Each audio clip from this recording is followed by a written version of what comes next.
What do you do when you have a babysitter that's beyond bad? And the worst part is, it's a relative. Yeah, an extreme babysitter in the worst possible sense. Today on My Crazy Family. My crazy family. My crazy family. Welcome to the program. If you like the show, be sure to subscribe to our channel on Apple Podcasts. There, you can get yourself ad-free versions of the show, and you're going to get the shows well before everybody else. Advanced episodes for you, weeks before everybody else gets to hear it. All of it commercial-free. The archive there for you as well. And there'll be many other extras throughout the year. So do check that out and press subscribe wherever you download podcasts. Tony and Stacey Cole here today. What's going on? Well, and I also want to remind people you've got a chance to win a $500 Amazon gift card. And what we want you to do is go to basically anywhere that you listen to the podcast and give us a review. Send that review via screenshot to contest@crazyfampod.com. And you'll have a chance to win that $500 gift card. And if it's a really nice review, you're going to make me smile. And sometimes that's a rarity. You just want to make Stacey smile. Please. I got to put the more you know thing on the thing. But I don't know how. Oh, no, here, I have an idea. Stacey. You got it? Smile. Won't you smile to welcome me? Stacey. Oh, my God. I just made Tony sing. It's a good day, everybody. Hall & Oates, everybody. Hall & Oates. Do you remember remember when I did Michael Jackson at the Christmas party that one year? It was like one. It was you. Wait a minute. Yeah. It was "You Rock My World" was the song, and I started doing it. It was and because I was like doing it in the studio one day, and people were like, "That's good. You do a good Michael Jackson." I had no idea. And so I did it at the Christmas party with karaoke, and everybody was on the other side of the room. And then by the end of the song, everybody was in front of the stage cheering. It was crazy. So you got a taste of what it was like to be Michael Jackson without the molestation. Without the molestation. Yeah, pretty much. It's like, this is what it's like to be Michael Jackson. And when I get off stage, I'm going to go have a rum and coke, not touch a child. And so, yeah, it was an interesting evening. God. Yeah, you do a really, really good Michael Jackson. It's to the point where it's frightening. It was. I mean, I haven't done it in years. I dressed as Michael Jackson for Disco Cures Cancer one year, and that was a good costume. I know. Maybe it was there. And people were like, what the fuck is your deal? Why are you dressed like that? Disco. That's not disco. But Michael did have a couple songs in the disco era. We didn't look like that at the time. And it would have been very inappropriate to do blackface and an afro. So that would not have gone over well. So no, thank you for not doing that. I did the white Michael, and that went over very well. And it was scary. I even made that. I made that jacket. I went to the Goodwill. What? Bought my Michael Jackson jacket. It had all the bling and everything on it. Yeah. Which I didn't even know what I was like. Okay, well, I could go. I went to the Goodwill. I got a jacket that would kind of look somewhat like that, shoulder pads, 80s style. Then I went to the jewelry area and got the shiniest shit that I could sew onto a jacket, and that would look kind of Michael Jackson-ish. And it was like a big pearly scarf or something that I put down the side for the sash. And I literally hand sewed all of that onto the jacket in my little apartment there. So that's kind of bizarre to me to think of. I remember doing it, though. I really wanted that to be a good Michael Jackson outfit. And my mom ended up using it for Halloween parties for the next 10, 20 years. Seriously? Yeah. So do I remember what you were saying? I'm sorry. That's outstanding. No, that's okay. Do you remember how well you could just kind of do his Oh, yeah. Can you still do that? Oh, yeah. Say, I can still. Oh, my God. Yeah, I can. What's I'm trying to think of a Michael Jackson song where he kind of Gonna make a change for once in my life. Gonna feel real good. Gonna make a difference. Gonna make it right. There you go. A little Michael for you. Thank you. I needed that so badly. What the fuck does Shamo even mean? I don't even know. Shamo! I don't even know. It's like some more, but Shamo. So, okay, well, there you go, kids. There's a flashback to being Michael Jackson and having your family never speaking to you again after that. My dad never really looked at me the same and still hasn't spoken to me to this day. No, I'm kidding.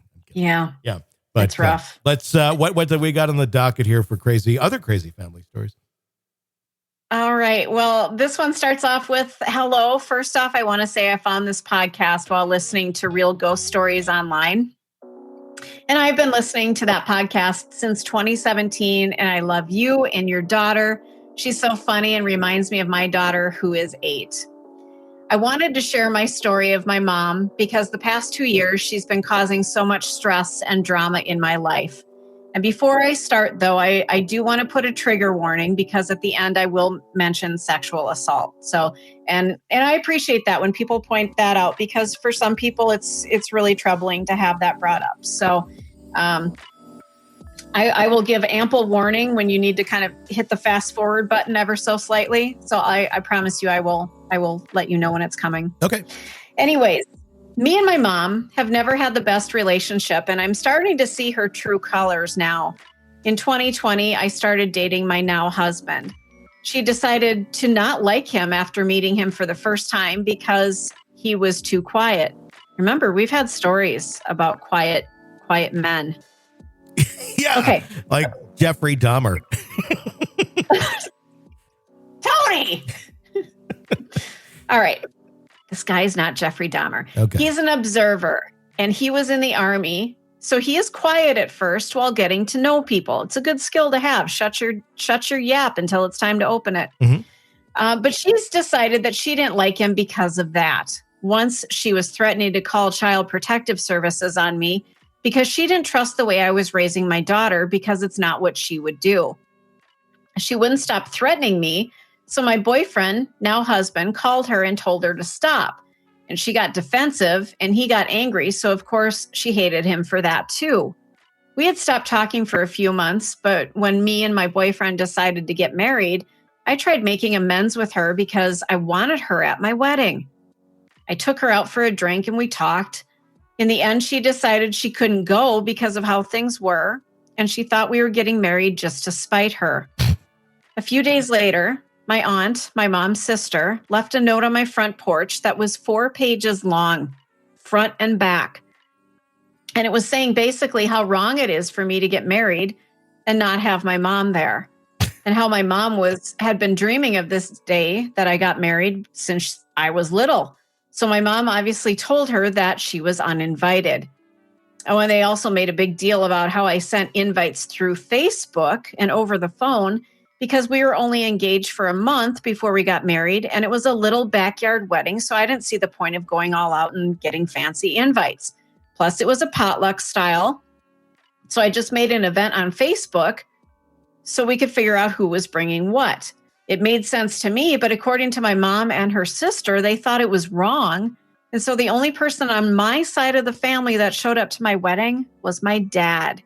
And he lives the furthest away, driving 8 hours to get here to walk me down the aisle. Since then, I have gotten to know my dad a little better, and now I understand some of the things I thought were his fault for not being around were really my mom's fault. Mm-hmm. Like when me and my brother were younger, my mom would hide us at grandma's house and take us on shopping trips the day my dad said he was coming to see us. He would show up at our house, and my mom's boyfriend would answer the door saying we weren't home. All this time, I thought my dad was a flake.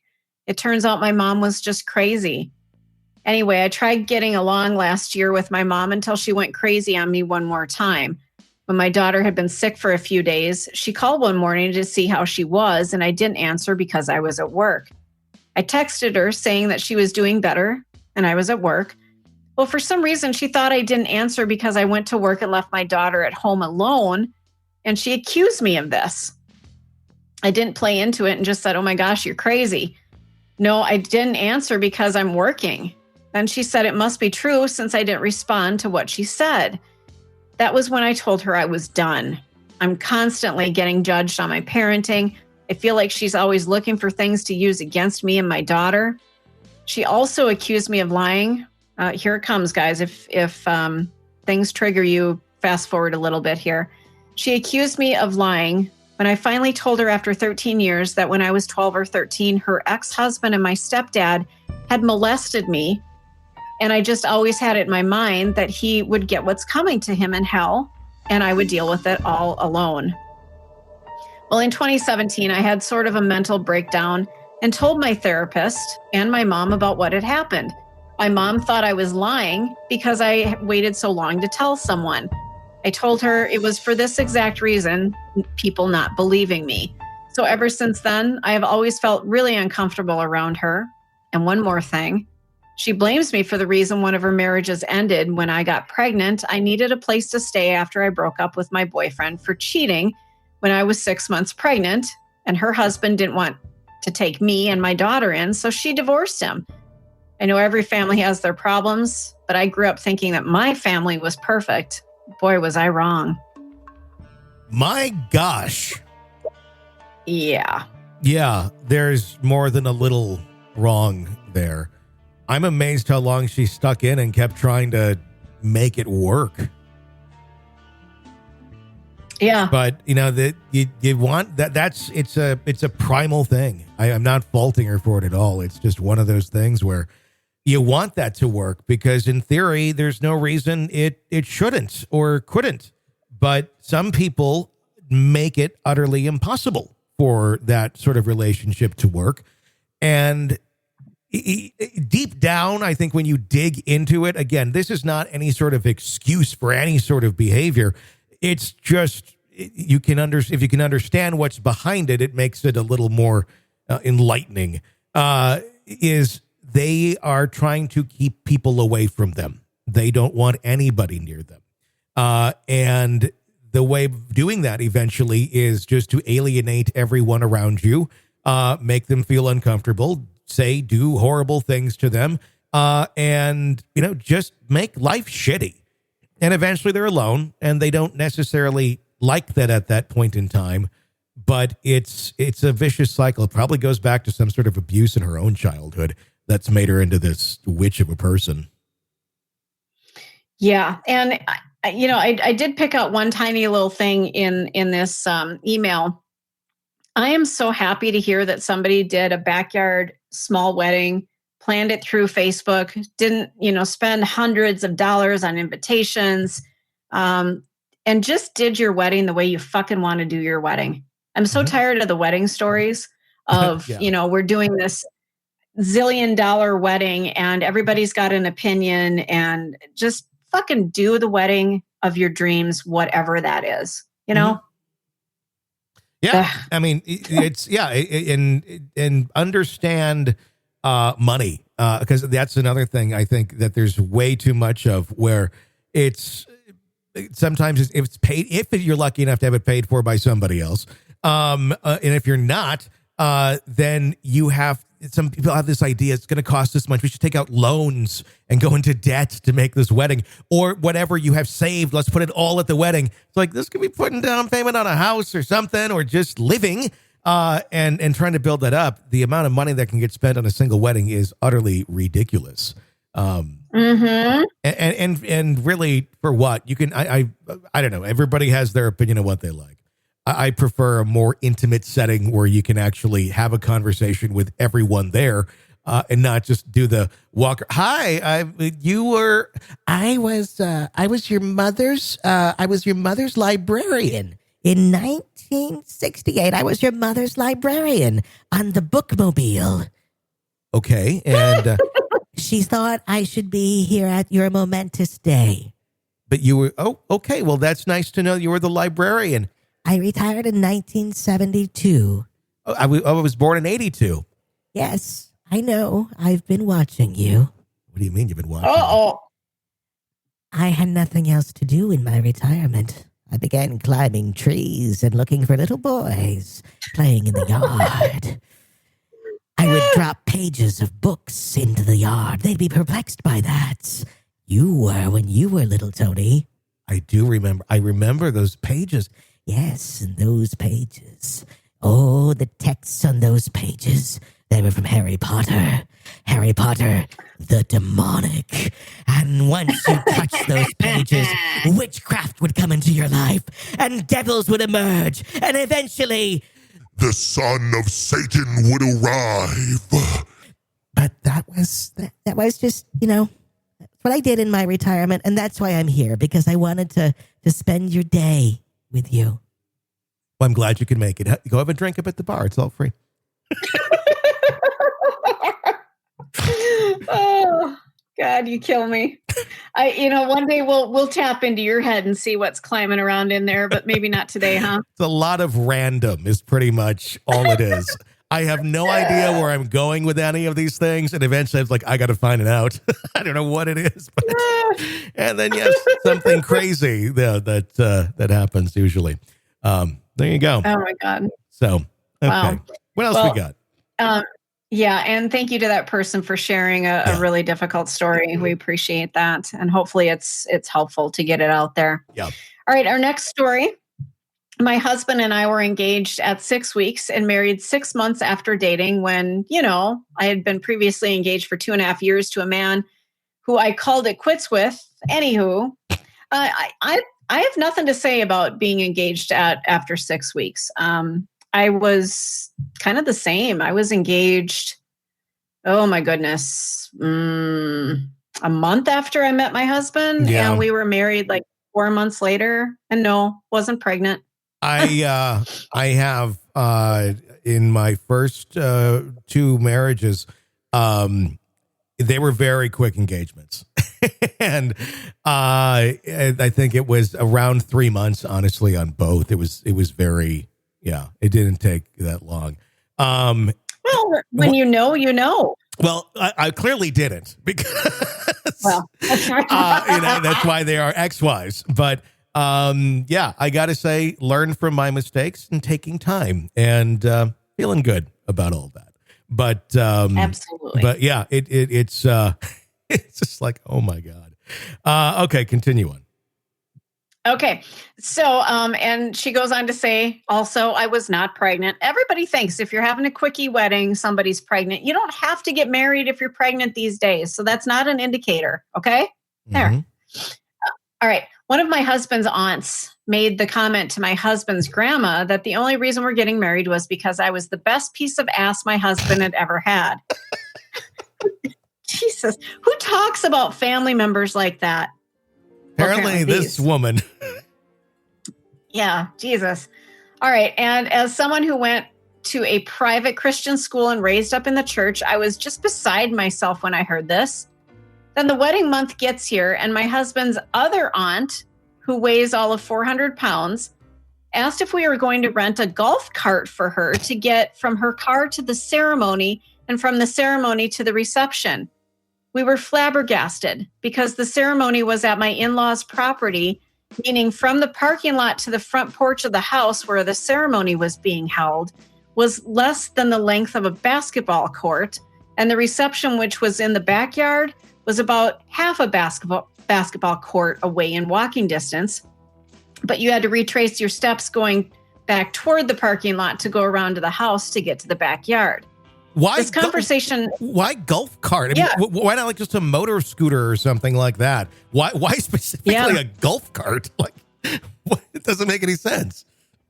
No, it really doesn't.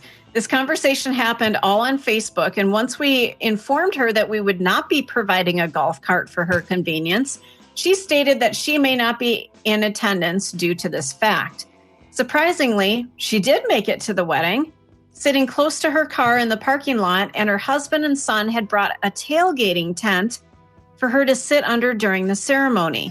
We're going on 5 years of marriage, and we still talk about these instances to this day.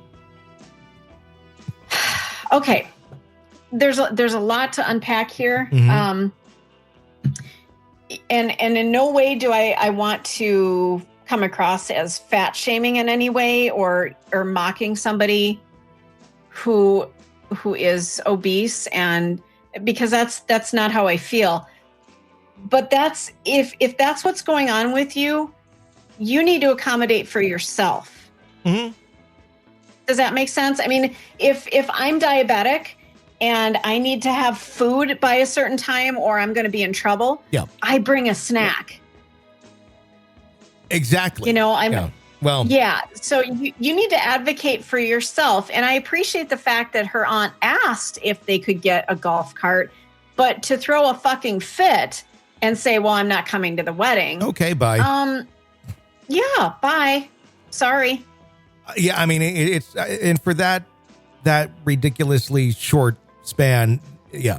And no, I'm not fat shaming, but it's not healthy. It's not fucking healthy at all. I am overweight right now, more than I've ever fucking been.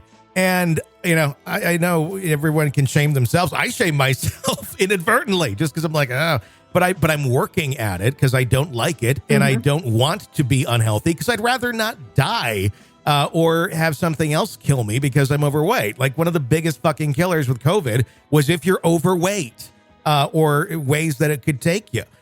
So, yeah, you know, and there's plenty of other things that go along with that. So I'm working my ass off to not do that or continue to be like that. So, yeah, I mean, you choose your path, you go down your road. Maybe whatever reason one got to that size, well, there was some choices that were made. And the same choices that were made should be reevaluated and make some new choices to get yourself as healthy as you can and not be a burden on everyone around you. Yeah, exactly. And kind of, if you really wanted to go to this wedding, instead of just folding your arms and throwing a fit and making a stink about it, how about you just look into ways that maybe you can rent your own golf cart if that's what it takes? Yeah, just plan ahead. I mean, and any other disability, if I had a broken leg, if I didn't have legs, I really wouldn't be asking the people at the event to, you know, cater to me in some way, shape, or form because of my disability. I would be figuring that out and taking care of it. I would probably prefer to do that even if it was offered, just because I would be more in control of what I'm using and be happier with it. Absolutely. And they're both, you know, at some point, both are a disability. So you just kind of got to plan ahead. So, yeah, I don't have a lot of shame there. And if that's how you want to live your life, cool, whatever. It's just, you know, anything. Don't expect anybody to necessarily accommodate that. I get like a public restaurant or something would have to. This is your fucking family's wedding in a backyard. Yeah, and exactly. And, you know, the husband and son brought a tailgating tent for her to sit under during the ceremony. Yeah, so they were accommodating some things. Yeah. I don't know why the husband and son don't have other, if this is an issue for her to go that far, does she never leave the house? Or does she just, I mean, how else is she getting around? Why is this such a chore at this moment in time? That's a really good point. Yeah. I don't.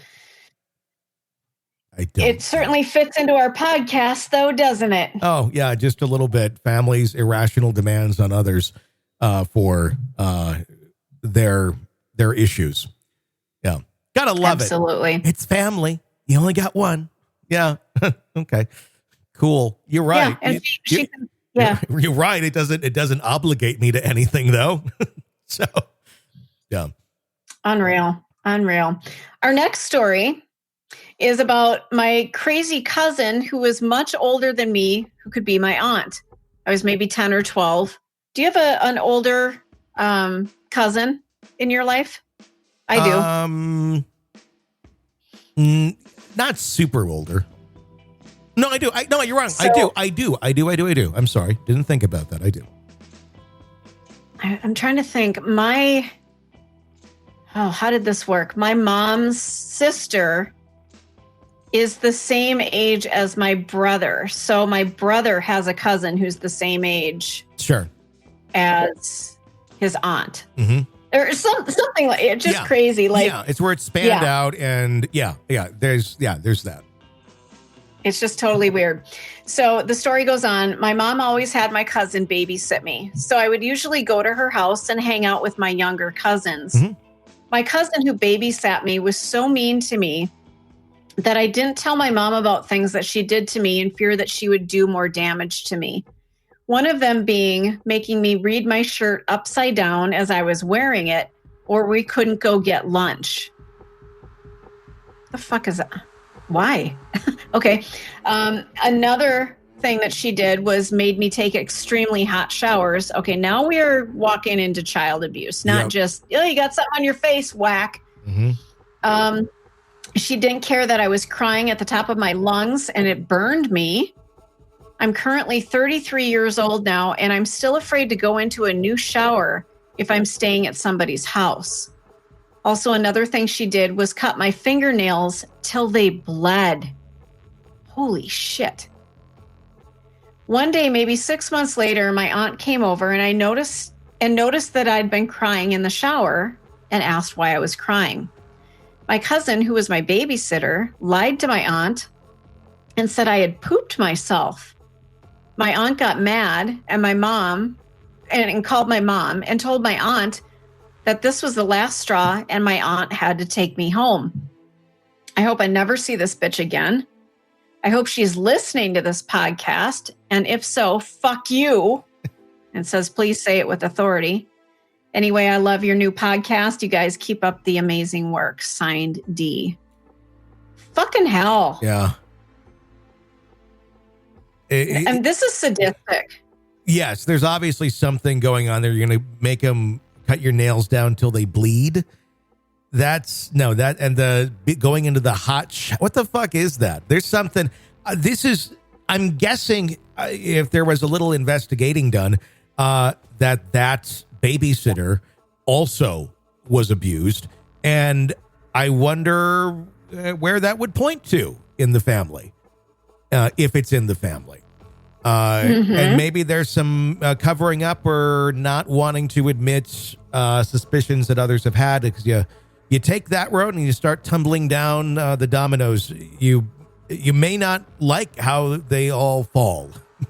It may really disrupt mentally how you've seen people and viewed them. And some people just don't want to do that. They want to, how they remember it is just good with them. And it's a coping mechanism, but I don't know, not healthy in this sort of a situation. No, it's not. And, the hot showers, the cutting the nails until they bleed. You've got somebody who, speaking of the time of Jeffrey Dahmer and the, thing on Netflix, this is really wanting to see somebody hurt, somebody tortured, somebody fearful. Yeah. This is really not even borderline. This is absolute fucking nuts, crazy. It's like sociopathic type behavior. Yeah. Yeah. Ugh. I would love to know. I would love to know. Did I miss it? But where are they today when we look back on this, and where are they now? The babysitter. Yeah. I think it would be interesting to get a follow-up. Yeah, I think it'd be very interesting to hear, where are they now? As we travel down this road of where's the evil babysitter today? Well, that wacky one who used to cut nails down to bleed and also made you go in those super hot showers. You'll be happy to know they are roasting up the roast beef over at Arby's at 21st and MLK on the south side of Chicago. They love to roast the roast beef every single day. They go in, they go out, they try not to get shot. And the roast beef. They also live in a small one-bedroom closet that no one knows about in an abandoned building, where they collect the bodies of children. But every day, it's back to the roast beef. This has been Where Are They Now? I'd like to know. And you know what, though? You stop trashing Arby's. I love me a good Arby's roast beef sandwich. I like Nobody Arby's. fucking does roast beef. Yeah, don't you trash them. I like Arby's too. I'm not trashing them. I'm just saying, I don't know. It's like that's where they are today, and that's I don't know. It's like a teenager job a lot of times, but sometimes it's all if you're a manager or whatever, I get it. Anyway, so yeah, the idea that that person is out there. I'm glad that they cut off contact and it wasn't one of those let's keep the love alive just because we're somehow related. Yeah, this person actually, I'm not doubting that any of this is true, but this aunt cousin who is as old as an aunt could be, it needs to be dealt with in a court of law. I'm sorry. I want some justice for this person. I think it'd be really hard to try this that many years back. It would, but this is just sick. A lot of these stories we talk about are absolutely sick and cruel and disgusting. But this just cuts to my quick. I mean, that you would do this to a child willingly, knowingly. Well, it sounds like, whereas they didn't name the age, it sounds like the other was a child too, though, weren't they? I mean, they were older, but were they that much older? It says much older. Okay, well, maybe. I was picturing like a teenager, but yeah, I mean, if that's the case, then yes. I guess in my mind, I was just thinking it's like a 15, 16-year-old that's also been abused. And that doesn't mean that you couldn't be a 30-year-old that's also been abused and doing this shit. But that's much more concerning because you're 33 and doing this to a child. Yeah. So I don't know. But yeah, obviously, yeah, I don't know. It'd be something I don't know that I'd want to go down the path of unless I felt that there was others in the direct line of danger from this individual. And if there was, yeah, I would speak up. If there really isn't anymore, then there really isn't anymore. And you got to ask yourself, do you want to put yourself down that road and get in all the emotional trauma of it that you'll be dealing with for years to come if you'd like to involve the legal system? Yeah, let's not dredge up the past, and it's going to pit people against each other in the family. But part of my brain is always like, I want these bad people to fucking pay for what they did. Oh, I completely agree. That's why there's Oscar's Vigilante Service. Oscar's Vigilante Service is open 7 days a week. Oscar, he wants some of the... if you're looking to have a loved one expire, maybe that crazy uncle that everybody thought was just a little off, but you knew better. Or maybe your cousin Timmy, who had a strange affection for your little dog, Chihuahua, Manny. There was a reason Manny was bleeding from the rectum every time he left your house. Oh, God. Or maybe it's just time to turn in Grandpa for you-know-what. But it's going to be a long judicial battle. You don't want to go down again. That's why there's Oscar's Vigilante Service. Oscar's Vigilante Service. We'll take him out for you. They're sponsors of the show today, so I had to get that in. So bad, but you know what? There is I might if you ever decide to open that business. Can we talk? Can we talk off air? Yeah. There we go. You got a job, Stacy. Woohoo! Well, there you go. All right. That's all of them, right? Yeah, it is all of them for today. Okay, that's going to wrap up today's episode of My Crazy Family. Share your crazy family stories with us. Go to our website, crazyfampod.com, or give us a call at 833-CRAYFAM 24/7.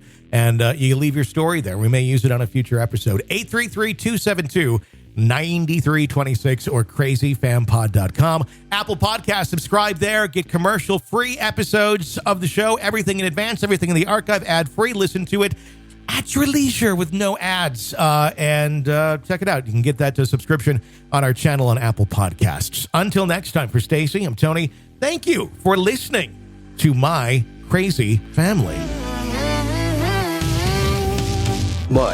My crazy Crazy family. family. My Crazy family.